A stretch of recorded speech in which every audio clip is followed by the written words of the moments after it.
મોરબીના ટંકારા તાલુકાના છતર checkpost road પર ટંકારા પોલીસે રાજકોટ મોરબી માર્ગ પર મોટી કાર્યવાહી હાથ ધરીને ₹22,40,602ની કિંમતનો ભારતીય બનાવટનો ઇંગ્લિશ દારૂનો જથ્થો જપ્ત કર્યો છે। આ કાર્યવાહીમાં 3 કારમાંથી કુલ 340 બોટલો દારૂ, 3 મોબાઈલ ફોન અને અન્ય મુદ્દામાલ સાથે 4 આરોપીઓની ધરપકડ કરી છે। પોલીસ પાસેથી મળતી માહિતી મુજબ પોલીસ મહાનિરીક્ષક અશોક કુમાર યાદવે આગામી 7મ-8મના તહેવારોને ધ્યાનમાં રાખીને રાજકોટ રેન્જમાં ગેરકાયદેસર પ્રવૃત્તિઓ પર અંકુશ લાવવા સૂચના આપી હતી। આના પગલે મોરબી જિલ્લાના પોલીસ અધિક્ષક રાહુલ ત્રિપાઠીના માર્ગદર્શન હેઠળ પોલીસની ટીમે વાહન ચેકિંગ દરમિયાન આ સફળતા મેળવી છે।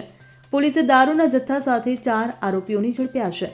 પકડાયેલા આરોપીઓમાં બાંકારામ મંગલારામ બાબુ, રામનારાયણ મોપતારામ બિશ્નોઈ, અકિલભાઈ ફિરોજભાઈ સીડા અને પ્રવીણભાઈ કેસરીમલ ગોદારાનો સમાવેશ થાય છે। 2 આરોપીઓ અનિલભાઈ રૂપનાથભાઈ જાણી અને કિયા કારનો ચાલક ફરાર છે। ટંકારા પોલીસે પ્રોહિબિશન ધારા હેઠળ ગુનો નોંધીને તપાસ શરૂ કરી છે। Bureau report CN24 news. હવે જુઓ દેશ દુનિયાની તમામ ખબરો તમારી આંગળીના ટેરવે। ઉઠાવો મોબાઈલ અને ગૂગલ પ્લે સ્ટોર પરથી ડાઉનલોડ કરો અમારી CN24 ન્યૂઝ મોબાઈલ એપ।